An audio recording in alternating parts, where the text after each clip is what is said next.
Welcome to BPC news బులెటిన్ల ముందుగా headlines.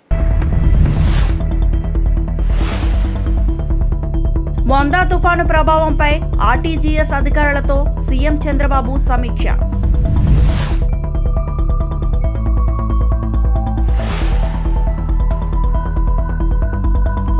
నకిలీ మద్యం ఆరోపణలు, దుర్గమ్మ సన్నిధిలో జోగి రమేష్ సత్య ప్రమాణం.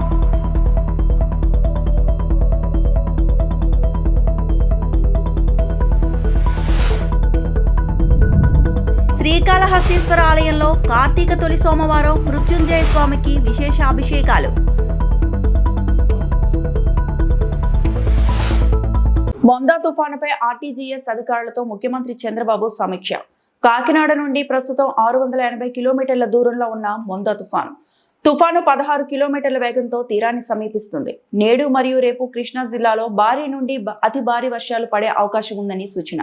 గుంటూరు, బాపట్ల, ఎన్టీఆర్, పల్నాడు, పశ్చిమ గోదావరి జిల్లాలకు భారీ వర్షాలు. రేపు రాత్రి తుఫాను తీరాన్ని తాకే అవకాశం ఉందని వాతావరణ శాఖ అధికారులు చెబుతున్నారు. ప్రతి గంటకు తుఫాను కదలికలు గమనించడం ద్వారా అప్రమత్తంగా ఉండాలని సీఎం చంద్రబాబు కోరారు. మొందా తుఫాను ప్రభావంపై ప్రధానమంత్రి నరేంద్ర మోడీ ముఖ్యమంత్రితో ఫోన్లో మాట్లాడారు. ప్రధానమంత్రి కార్యాలయంలో సమన్వయం చేసుకోవాలని మంత్రి లోకేష్ కు సీఎం ఆదేశం. వర్షాలు, వరదలు వచ్చే అవకాశం ఉన్న ప్రాంతాల్లో ముందస్తు చర్యలు తీసుకోవాలని సీఎం ఆదేశాలు. కాలువలను బలోపేతం చేయాలని, పంటలకు నష్టం జరగకుండా చూసుకోవాలని అధికారులకు సీఎం చెప్పారు. మంత్రులు లోకేష్, అనిత, సిఎస్, ఇతర సీనియర్ అధికారులు సమీక్షలో పాల్గొన్నారు.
నకిలీ మద్యం కేసులో తన నిర్దోషత్వాన్ని నిరూపించేందుకు వైఎస్ఆర్సీపీ నేత, మాజీ మంత్రి జోగి రమేష్ అన్నంత పని చేశారు.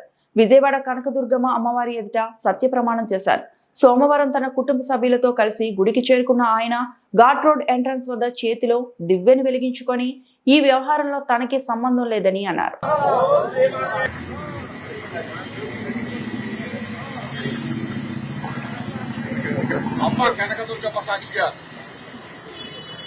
పైన అమ్మవారు ఉన్నారు, కనకదుర్గమ్మ అమ్మవారు, కింద కృష్ణమ్మ అమ్మవారు ఉన్నారు, కృష్ణమ్మ తల్లి.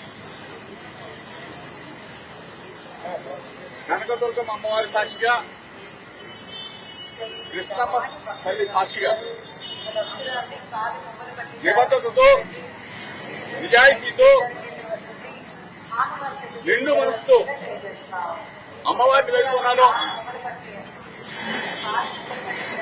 నా హృదయం గాయపరిచారు, నా మనసు గాయపరిచారు, నా వ్యక్తిత్వ అననం మీద నింద వేశారు. నేను నిబద్ధతతో, నిండు మనసుతో అమ్మవారిని వేడుకున్నాను. జోగి రమేష్ అనే నేను ఏ తప్పు చేయలేదని చెప్పేసి అమ్మవారిని, నేను ఏ తప్పు చేయనని చెప్పేసి, చేయను కూడా అని చెప్పేసి అమ్మవారి సాక్షిగా చెప్తా ఉన్నా.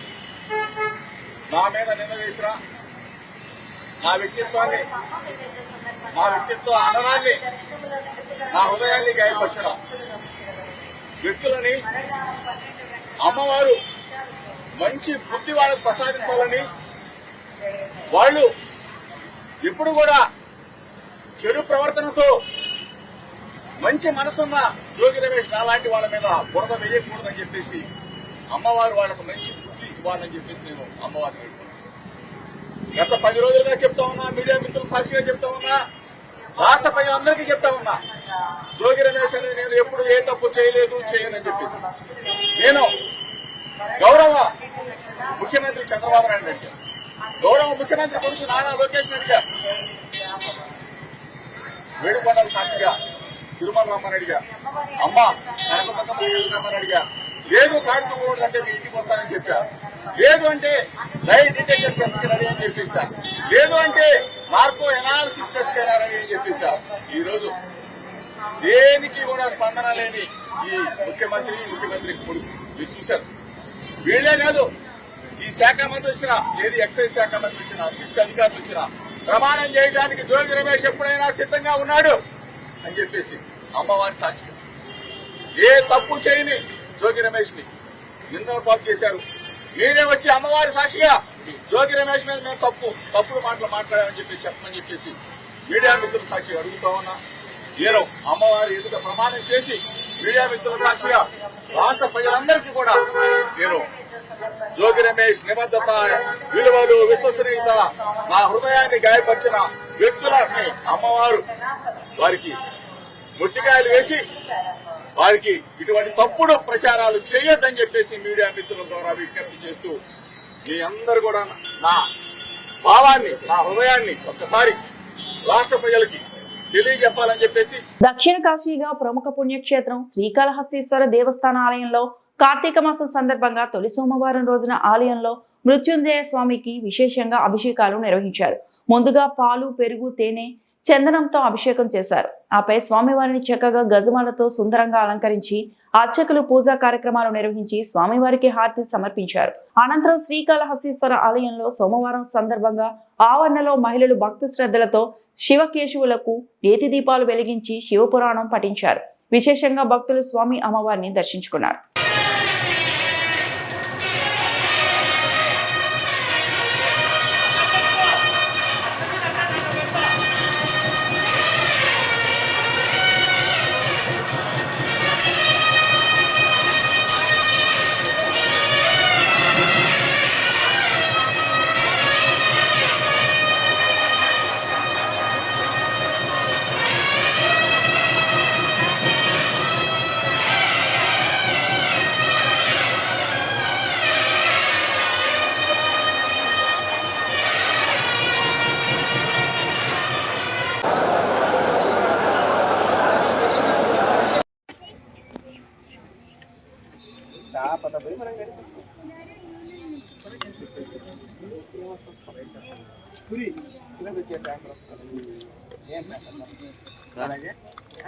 ఛానల్ వస్తుంది పెడతాను, మోహన్ అన్న పెడతాను, పబ్లిక్ న్యూస్ అని.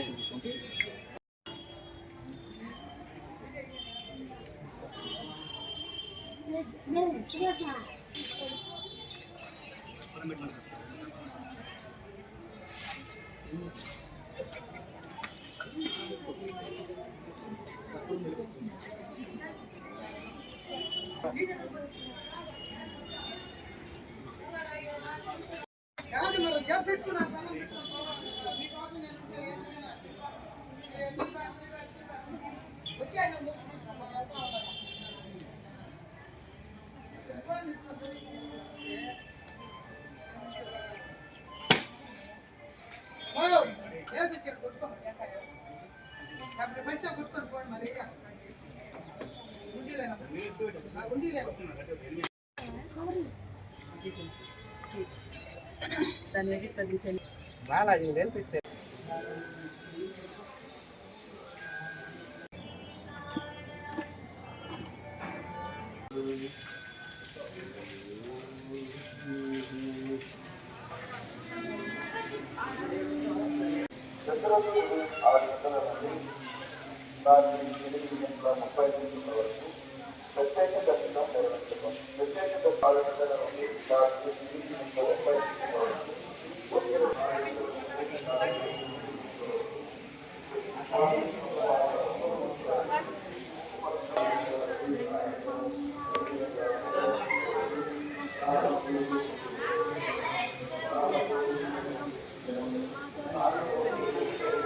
ప్రభుత్వంపై వైఎస్ఆర్సీపీ అధికార ప్రతినిధి అదే శ్యామల ఆగ్రహం వ్యక్తం చేశారు. రాష్ట్రంలో విచ్చలవిడిగా దొరుకుతున్న మద్యంతో నేరాలు పెరుగుతున్నాయని అన్నారు. కర్నూలు బస్సు ప్రమాదంపై ఆమె మీడియాతో మాట్లాడారు. కర్నూలు బస్సు ప్రమాదానికి సంబంధించి రాష్ట్ర ప్రభుత్వం సమాధానం చెప్పగలరా? మీరు దీనికి బాధ్యత తీసుకుని మీరు సమాధానం చెప్పగలరా? మద్యం విచ్చలవిడిగా అమ్మడం వల్లే ఈ ప్రమాదం జరగలేదా? దీన్ని మీరు కాదనగలరా? అలాగే మీ విచ్చలవిడి విక్రయాల వల్ల, హైవేల్లో మద్యం అమ్మడం వల్ల ఈ ప్రమాదం జరిగింది. ఇది రాష్ట్ర ప్రభుత్వం బాధ్యతారాహిత్యం కాదా? హైవేకి అత్యంత సమీపంలో అసలు మద్యం షాపులు ఎందుకు నిర్వహిస్తున్నారు మీరు? అది తప్పని మీకు తెలీదా? రాత్రి 7 గంటలకు 8:45 శివశంకర్ అనే వ్యక్తి లిక్కర్ తాగారని మీరు చెప్తున్నారు.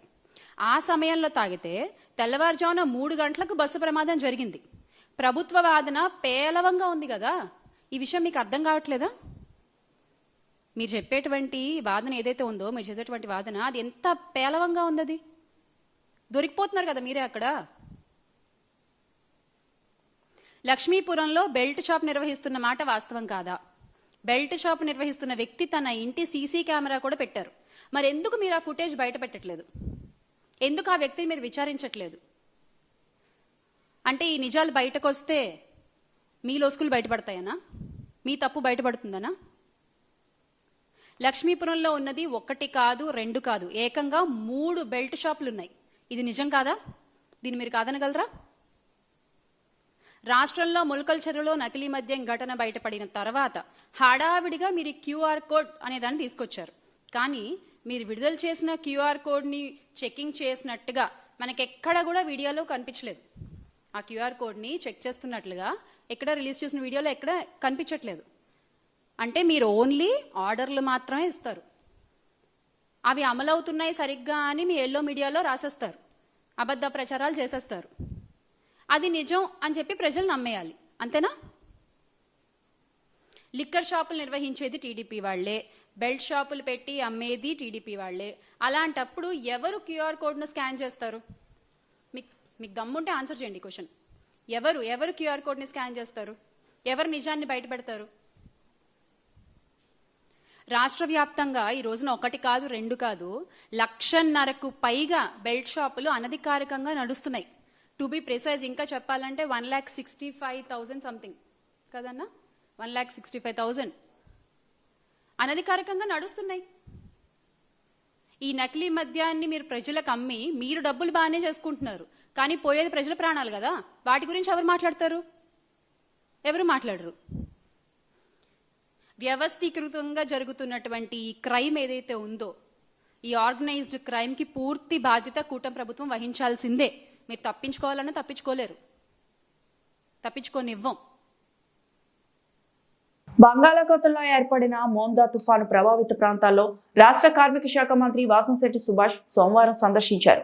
డాక్టర్ బిఆర్ అంబేద్కర్ కోనసీమ జిల్లా రామచంద్రాపురం నియోజకవర్గం కె గంగవరం మండలం కోటిపల్లిలో ఏర్పాటు చేసిన ప్రభుత్వ పునరావాస కేంద్రాలను పరిశీలించారు. కోటిపల్లి పుష్కర ఘాట్లను, రేవును ఆనుకొని ఉన్న వీధుల్లో తిరిగి ప్రజలను అప్రమత్తం చేశారు. తుఫాను ప్రభావం ఎక్కువగా ఉండే అవకాశాలు ఉండడంతో ప్రజలంతా ఇళ్లలోనే సురక్షితంగా ఉండాలని సూచించారు. పునరావాస కేంద్రాల్లో ఉన్న ప్రజలకు రక్షిత మంచినీరు, ఆహారం, పాలు తగిన సదుపాయాలు కల్పించాలని అధికారులు ఆదేశించారు. తుఫాను సంబంధిత సమస్యలు ఉంటే కంట్రోల్ రూమ్ కి తెలియజేసి సహాయం పొందాలని సూచించారు. పలువురు ప్రజలతో మాట్లాడి ధైర్యం చెప్పారు. కూటమి ప్రభుత్వం ముందస్తుగా అన్ని రక్షణ చర్యలు తీసుకుందని పేర్కొన్నారు.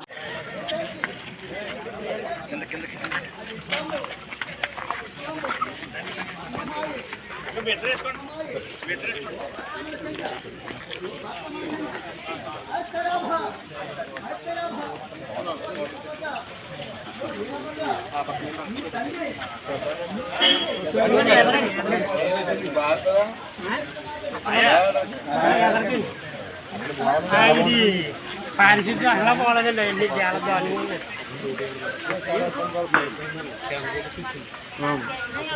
గొడుగులు కట్టేసి మొక్కలు పెట్టి ఏర్పట్టేసి తర్వాత దాని మీద డబ్బులు పెట్టి ఏర్పట్టి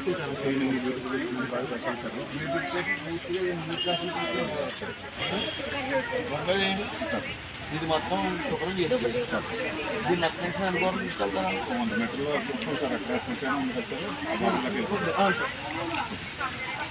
మొత్తాన్ని సెపరేట్ చేసి దీన్ని కొద్దిగా ఎన్వేట్ చేసి అది